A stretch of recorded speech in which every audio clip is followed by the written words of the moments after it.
MDG TV, une chaîne Went pour la cause de Christ. Mafuta ya sika, mafuta ya sika, mafuta ya sika.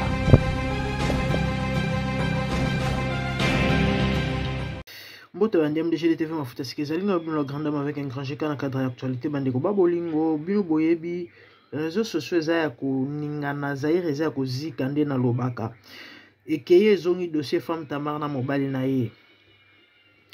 Et na ebisa bino l'autre fois que ba dossier zo kundwa mapezo bima seko bima sur un couple oyo. Et homme Tamar na femme Tamar bandeko balobi ba liboso mobala zo komba mwasi donc so mobala zo komba mwasi oyo ezala raté c'est que il y a à boire et à manger dans l'histoire et dans l'affaire. To la kai bino to la bino bandeko ba dossier topé ba image ba vidéo sur Marambotali couple homme na femme Tamar. Alors bébé mona bino bobi réseaux sociaux et ba yeli biso ba lobi na biso que non azali mona homme Tamar chaka zemi moko boy na barumbu et pour la bandeko yo balandaka ngai to pe balandaka biso et nazala motu ya babenga ngonini ya buzz kakate ya buzz te et qui na sala ba vidéo na ka pona zo buzz non ba matière au lobeleze belé éducatif ya osakana te. Alors so inga na lobela sujet na lobela ngona tina OK et to ka li solo to pe sango ya zemi mo ya barumbu et bat balobi que non moi na si abotama et balobi que moi na ngoyeyo bon so botale lo nya homme Tamar na beba ngo apparemment za pe kokane to bi que ba congolais bazama makasi na ba bilo raboye ba ressemblance tout ça et mais est-il que et bon ba ebiso moi na ngo ezali ba confirmer bon ce qui pesa yete mais est-il que li solo eza mobala chaze mi mo na barumbu et bat bazolo ba beba na si abotama kola et apparemment la maman baza ko négocier na ye pour aya ko panzanteke. Pourquoi moi j'en parlais? Mambondeko, c'est pas que moi ça me fait plaisir hein. Non. Parce que là il s'agit des corps, il s'agit de l'église, c'est l'église qui est touchée. Et moi je suis chrétienne. Et tant où bako finga bonzambe basali nzambe makambo nzambe eza biso nyonso pe to anakati pour ceux qui le lobat baolo ba keno ba vrai bazate c'est à cause de tout ce que nous voyons de tous ces bavires eza babilo auto ko betela yango mabokote la famille. Pourquoi moi j'en parle batu musunga na habité na mokilio bazandenge nini l'autre fois j'ai dit aux amours na nzambe eza elo mususu Bible zolo bana biso na 1 Jean je crois na chapitre 3 bazo la différence entre moi na nzambe na mwana ya satana. Et là ozo kesenisa bato na mibale za semence o bazo porter semence o ya mwana na nzambe eko pousser kaka na mambo eza malamu eko pousser na bonzambe. Par contre semence ya mwana na satana to ya mwana na nzambe te eko pousser na vie ya lisumu eko pousser kana mambo ya mabe. Je crois tant na bandaki ba mambo ba émission to masolo ya mambo ya ndeko na biso Tamar na ebisaki bino ki mambo po esila eza nango simple. Mwana nzambe to mutu nyonso abongoli motema parmi babiloko ezali base élémentaire oyo mutu wana ifo azala na yango kati na ye c'est le pardon oyo ezali fruit ya molimo mosanto eza kati na ye. L'amour dans la personne il faut se sentir. Et loko babengi pardon, soki mutomi benga mwana nzambe mais elle a du mal ou encore elle a du mal. Ya ko limbisa to pe ko senga bo limbisi mutu wana ana ba très sérieux problème faut qu'on demande bo chango en cause. Ngana bane ko milo belaka Tamar a ko senga pardon, c'est ce que moi je me disais. Malheureusement, il y a un autre mutu salemaki et aujourd'hui, tozo comprendre le pourquoi. C'est par rapport à la réalité. o eza na vie ya ndeko e ya mawana ya pasi eza ke mobali na ye o avandi na ye bambula ebele ayebaki situation ya mwasi na place asunga mwasi ye ake koexpose mwasi. Bandeko na ngai eza mawa mingi. Tata o aza prophète soi-disant. Bandeko tata o a prophète ayebi ke mwasi azala na problème ya mutu. Ti batu ba osela mwasi ba live. Tata o akoya koya a utiliser langage moko codé to ya mikolo o toko comprendre ke botika kosela ndeko ba live situation aza nango ekoki ko empirer réalité. Ndeko azala na mo problème ya tala tolunga to comprendre. Donc si tozo mona ke Tamar azo sa mutu makasi, Tamar aza orgueilleuse. Nzoka ndeko aza na ba problème ya mutu. Mamba banda ko sala zo yeba te. A comprendre te. Mais Jimmy mobali na ye, oba ko benga prophète Jérémie, ayebi ke mwasi na ya souffre a problème à dépression. Ayebi ke mwasi na za na problème mental. Parce que Tamar, balobi si abela déjà mutu kala. Maintenant, basala eka sabikaka. Et to salela une émission to ebisa kibino que maman na ye akufara na même problème. Ce monsieur connaît tout ça. Elle pouvait bien préserver cette sœur. Live oya kendaki ko sala pona ko défier sikatenda. Ezelo kwa ko sala te. Connaissant que bango nyonso baza ba kabaliste parce que na ye na mwasi pe balata ka babiloko wana. Et si Katenda azali père spirituel, si on peut dire, parce que bango babani musaloka lobi lobiawa. Nehema, ça fait combien d'années qu'il est dans les ministères. Donc aza grand prêtre, ce qui veut dire aleki bango na spiritualité na musika, mais azui risque. Ya ko défier et botala lelo ba retomber. Parce qu'ayebisa ye bango, OK, lokola bolobi ki nga na kosi prophétie, makambo ekokokisama. Soki bango bazaki dans les vrais. Et soki a solo professionnel zaki a lokuta, balinga ba contre yango. Mais malheureusement lelo ekangi bango. Que dire? On se moque de qui? Et a maweza pasi. Et lokola nzamba za na kata marambo oyo te, yango bomoni nzamba zo continuer ko exposer bango. Ba dossier bandi ko bima. Ba lobi baza ko négocier na mwana mwasi wana aya ko sala émission. Batu ba lobi bozo mona te longe bébé za lokola tata na ye. Bandeko eza pasi ezali mawa. Un prophète qui est marié amela diamba amela rankoi bachena ba adresse ya bisika ina romela diamba et bana basi oyo adragaka na moni pas mal ya ba émission na ba live na ba panel na za même na quelques liens mais ka batande ezo zalate hein moko muso salaki émission na matondo na landaki émission wana et bana même ko bege asengi numéro ya WhatsApp pour expliquer que moko mususu basala connaissance na tata oyo système abuka lelo lamba lelo lia lelo soki na limité soki côté nini tato asombeli jeune fille na masanga aborder ba solo lia katango ameli wana obake na chambre la fille ayebisi papa to yebani te ka to mona ni ka lelo sombeli nga boire ndeka na sisi bombala moto ke no lala est-ce que zalaka par exemple ce que babiloko wana pour un homme de Dieu ils honoré et pourtant si réellement bazaki na bolingo ya nzambe et ya ba ame yankolo balinga ba permettre makambo comme na ba niveau ote balinga ba simuler car l'humilité précède et la gloire dit la Bible l'orgueil précède la chute mais botala mambotato asali lelo comme na ba niveau o na prière na ngeza nzamba okela mwana mwasi o ma se ressaisir soka biki aboya mobale parce que c'est monsieur c'est un manipulateur batu bayebi couple o ba web sabino mamna zo sabino okobenga jamais Tamar ozuye jamais so bengi Tamar to komele message c'est son mari qui répond et azala fier na ngoyemo mobala betela ngotolo moi c'est proche qui m'ont dit ça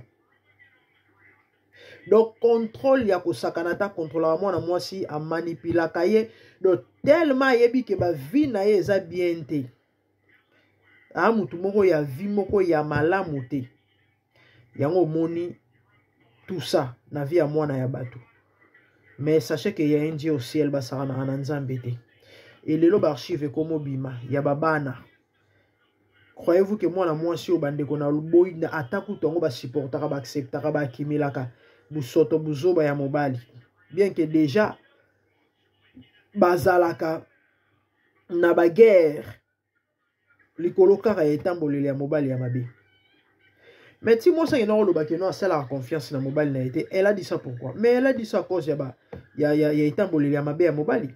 Ndumba amela bani na cigarette. Bota lelo oyo mambo komeli mwana mwasi. Ça fait pitié hein. Et ça passe. Musala penda mwana mwasi wa sali ekeka na mai boya solo. Toi na biso batu biso nyonso. Moto a parfaire zate to bronchara biso nyonso. Mais à solo on a vraiment musala muninga sali ekeka na mai boy. Pourquoi? Parce que mobali azaki na sagesse te. Parce que mobali azaki immature. Ya on a conseillé bandeko basi na mibali boy ba ko sala choix ya partenaire. Et surtout lorsque vous êtes appelé dans les ministères, aux ala moi aux ala mobali. Parce que yeba que lorsque tu as l'appel et que vous avez un partenaire à Mabé, aux ala moi aux ala mobali. Ou quoi accomplir mission te. Ou quoi aussi l'anzambe nenge sengelité et risque ça. Libala no soit kufa ou bien yonde ministère kufa. Ba mibali lokola ba Jimmy oyo. Et pesi passe pesi mawa. Mobile ndenge ko exposer moi si na niveau oyo. Et pourtant il baki bien situation à moi si. Na makambo bat ba baki na bango te ko kundwa mi ebimi. Et les gens ont compris que c'est eza couple ya ba menteur. Ne comment komelinga na TikTok abisinga mama kokota maambo bato oyo te biso to yebi bango bien. Na mwasi na mobali ba yebani ba serete. Nga eso sanga pasi kombo a Yesu. Mais que voulez-vous? Ma ese sopani. Moi ko lokota ngo susu ezate. Ce que bato ba comprendre ngate ba kansanet que non nga na s'acharner contre Tamar. Non, pas du tout. Pas du tout. Au contraire, nana souci ndeko surtout citation comme elle. Mais sauf que naza d'accord te place mbebe zali to mabe zali, il faut to lo bake mabe zali, c'est ça en fait ne place bato musu ba mona mabe. Non, mabe sou il faut le bela mabe. Mais en même temps, toko clouer et mutuka te na sete pour mabe zali. Si vous récupérez à terre muke ou etikali, mais là to éviter parce que si katen da lobaki na mono na milinga bat ba luko ba mono souté. Solution za na onka moko. Ba ke senga pardon ba luka ba bongisa. Ah oui. Ah oui, ça te que les cambio si katenda za vrai tos non. Et ça m'a beaucoup tout est à photo et à vérité. Ndama repesa message na n'importe qui. Ndama le canadien n'importe qui. Ata soki ba bazaki d'accord te, mais na lolingi mo peut-être banga ba boyela yango. Soko botala lelo. Donc couple o bandeko nanga ba tongi ministère na mensonge. Or Bible zoloba Yesu oloba. Mutu oyo akozwa maloba nanga atiango na misala. Aza lokola enom prudent.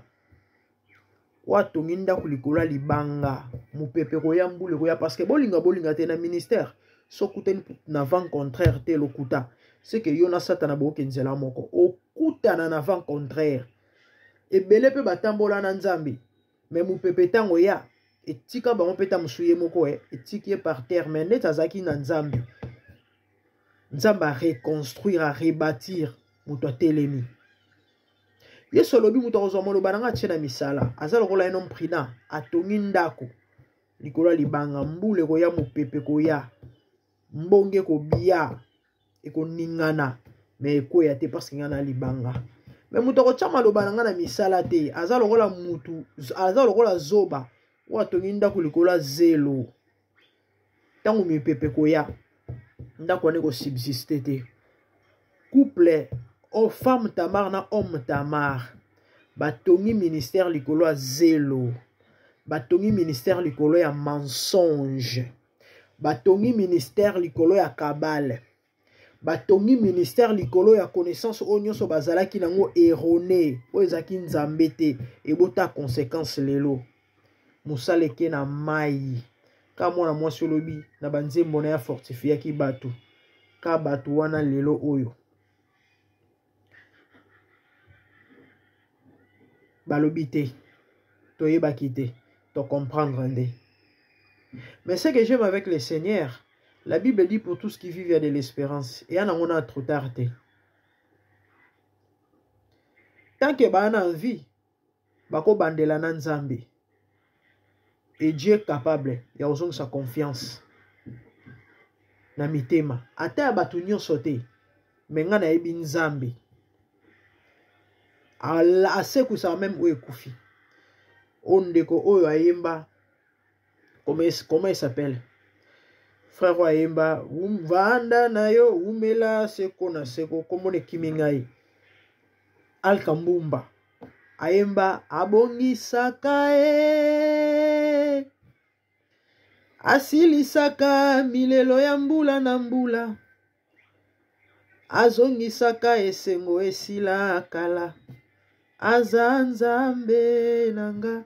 Dieu est capable de reconstruire, de rebâtir. Basa la épée confiance. Parce que généralement, bato mingi, balobelara kombo Nzambe. Mais on Nzamba zalarane na fonte. On Nzamba zalarane fondamenté. Bao basa la na bango kombo pour s'appuyer. Ils ont un peu compliqué avec eux. Mais Nzamba sunga bango. Et ça passe, mais que voulez-vous? Que voulez-vous? Balobi beba barumbu yeyo. Mwana ya homme tamar. Zemi mwa tchana barumbu. Beba ngo yeyo. Aza ola papa na ye. Tu ebite soki ye. Soki pesa ye. Bon. Aza bébé. Mwana batu innocent a ebi lorote. Soki pesa ye te. Barchive ezo bimaka. Ezo continue ko salir bango. Parce que bango mo balinge koma na niveau oyo.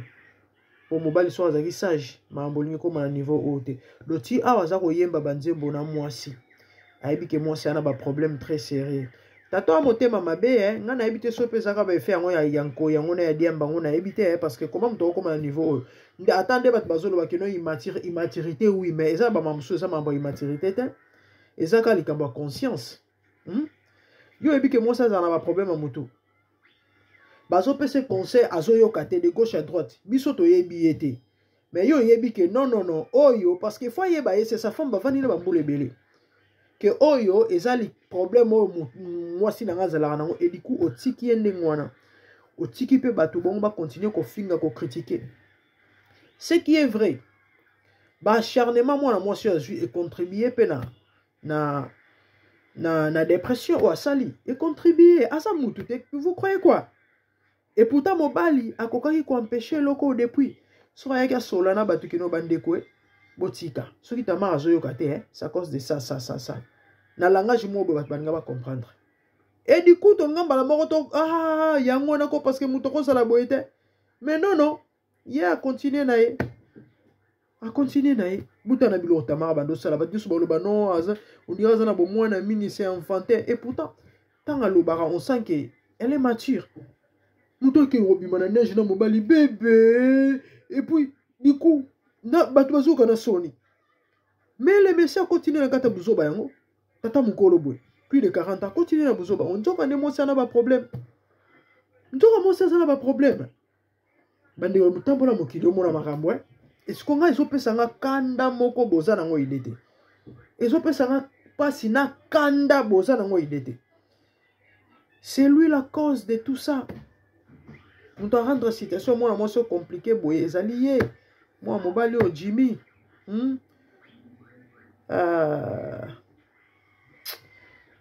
ya passé eza mawa nzamba que la femme tamar mawa nzamba sale grâce nzamba limbisa ya sunga e azunga na makolo makambo via mbango via pressé bande on a pour chiter non le bana mutu mo zo landanga mbawela bazanga na nzambe bakenda malembe okoma na yo mais problème c'est que bat bali ba paraître mbala moko akenda sala soki nini mokili yeba et ba conséquence bon ba conséquence lorsqu'on a un père spirituel avatar, ou encore un conseiller spirituel avatar, c'est ça les conséquences.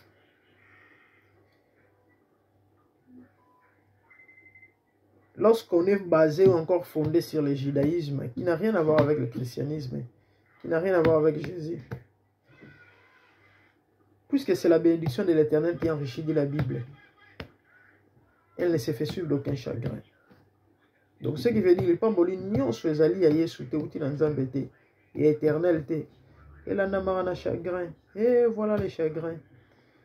Oh pauvre Tamar. Amina tiana se. Amina tiela na sia kele mawa bomela e moto. Bandeko ba dossier zo bimara pona homme Tamar. O bébé barumbu. Dans le bi yena tate lo nimoko. Bakokana pe et bamakango bazo bima de gauche à droite bazo pesa ba témoignage dans ba TikTok biso to taka na musika to zo mona kaka et que zongi nzamba suma biso. Abonnez-vous à ma chaîne CMDG TV, mon fantastique. Moi c'est la grande dame. Tout le monde m'a de bonnes choses. Merci, au revoir, bye.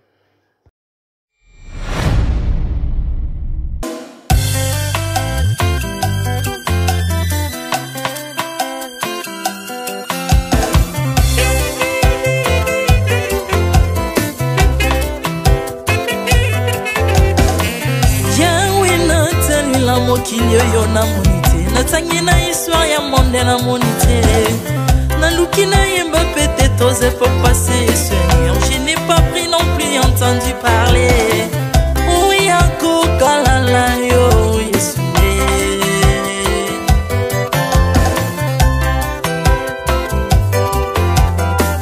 même na domaine ya sorcellerie nationale atana oyo ya international Papa yo kisangwa banzamba mokilo yo mokota kufa se kwa lokola yo Yesu Nanya voyage lokola yo Nanya wakoka nino ya wanzambe Uni masomo ya ekusu konanga Okufa se kwa kweyo zali nzambe Yesu Nzambe moneno kitanase Tanzoto koyo bikisanga Ukitana se pozwe sikananga Ofuta nyongo na manzambe nanga Yesu Ozali zambe Onkote ya okani na yo Ozali zambo bongwani te Yesu, Yesu Ozali zambe Mokotea ukani na yo Uzali tambo bongwani te Yesu, Yesu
Ozali zambe na bomoi papa Ozali zambe na bomoi yawe Ozali kondi oye simba bomoi namba Ozali zambo oya bikisa maladi Nakokenge wapi zombe suki na yote Ikole vandelo na yawe Obele nyotelo na yawe Ozali zambe Ozali zambe Ozali zambe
nalingi. Mes pensées sont dans ces métamorphosées. Aussi mingo sambwe maladie na biso. Olengo baby naza toxiqué grâce à lui.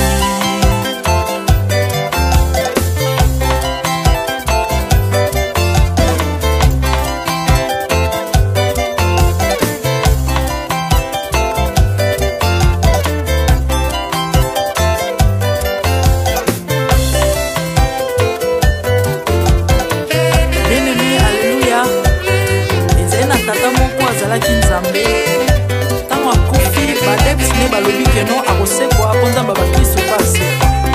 Alors pour pas faciliter lisekwa na eba kundai mutu libanda. Kotanga kolamuka abimake mbala moko. Mais comme nzambe na biso nya okambola gloire na moto te. Lobi na ona tongo baya kokuta bangulu basepelisa mutu ya nzambe na bango. Yango bien aimé batona bakoma o biso de l'air ngulu te. O milimo mobe kotara na ngulu. So bino bolia ngulu te po milimo wabe kota na ngulu bomela mai te po milimo wabe kota na mai yango to kumbisa nzambe ko akufa asekwa avandi na loboko kata na kwa nisele pona mana yo Jésus de Nazareth.